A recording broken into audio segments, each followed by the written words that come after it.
بالوں کا گرنا زیادہ تر لوگوں کے لیے سوہان روح بن جاتا ہے۔ این شولزے انتہائی احتیاط کے ساتھ کنگھی کرتی ہیں۔ ان کے بال گرتے ہیں، ان کا ہیئر برش گرے ہوئے بالوں سے بھرا رہتا ہے۔ میرے بال اب باریک اور نازک ہو چکے ہیں۔ ماضی کی تصاویر میں یہ کافی تھک تھے۔ ٹین ایج میں میرے بال گرنا شروع ہوئے اور پھر جوانی میں تو یہ زیادہ گرنے لگے۔ میں نے ایک طریقہ ڈھونڈ لیا ہے تاکہ کوئی بھی میرے کم بال نوٹس نہ کر سکے۔ ہیئر لاس کا شکار متعدد لوگ ہیئر ایکسٹینشنز لگاتے ہیں، یعنی نکلی بال۔ اس وقت این کے بھی نصف بال نکلی ہی ہیں۔ میں اس بارے میں پریشان رہتی ہوں اور انہیں چھپانے کی کوشش کرتی ہوں، نقلی بال لگا کر یا ہیئر سٹائل بدل کر۔ اس طرح کے سٹائل بنا لوں تو بال زیادہ دکھتے ہیں۔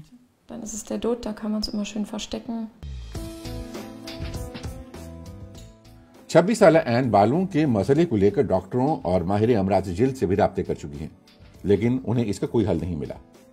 ان کے کچھ دوستوں نے مشورہ دیا کہ وہ کسی ماہر غذائیت سے رابطہ کریں، کیونکہ اچھی ڈائٹ نہ صرف سکن بلکہ بالوں کی صحت کے لیے بھی اہم ہے۔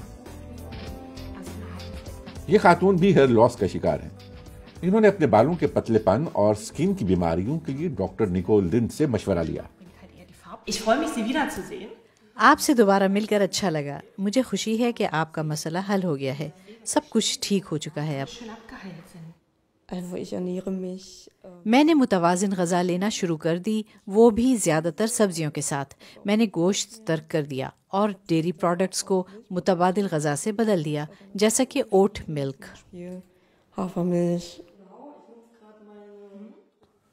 ان چھوٹی چھوٹی تبدیلیوں کا مطلب یہ ہوا کہ فیونا کو کورسٹین نامی دوا لینے کی ضرورت تک نہ رہی۔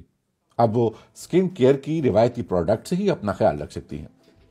این شولزے بھی ڈاکٹر نیکول لنڈ کے مشورے پر عمل کرنا شروع ہو گئی ہیں۔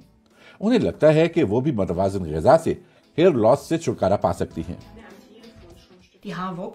بالوں کی جڑوں کو مضبوط رکھنے کی خاطر بہت زیادہ ان پٹ کی ضرورت ہوتی ہے۔ ہم یہ جاننے کی کوشش میں ہیں کہ آیا کچھ مائکرو نیوٹرینٹس یہاں ہیئر لاس کا باعث تو نہیں۔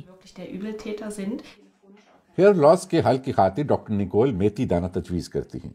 اس میں پلانٹ ہارمونز، سکن کے لیے اچھے آئلز، بہت زیادہ غذائیت اور وٹامنز ہوتے ہیں۔ یہ سبھی اجزاء بالوں کو موٹا اور مضبوط بناتے ہیں، تاہم اس کا اثر راتوں رات نہیں بلکہ وقت کے ساتھ ساتھ ظاہر ہوتا ہے۔ ڈاکٹر نیکول کے مطابق اس معاملے میں صبر انتہائی ضروری ہے۔ ہیئر لاس کے اس علاج کے 6 تا 8 ماہ بعد ہی اثر ظاہر ہونا شروع ہوگا، اس لیے میں اب مطمئن ہوں کیونکہ اب مجھے علم ہو چکا ہے کہ اس میں وقت لگے گا۔ اچھا ہوا کہ این کو اپنے ہیئر لاس سے نمٹنے کے طریقہ کار کے بارے میں علم ہو گیا۔ جلد ہی وہ اپنے ہیئر برش میں اٹکے گرے ہوئے بالوں سے مزید پریشان نہیں رہیں گی۔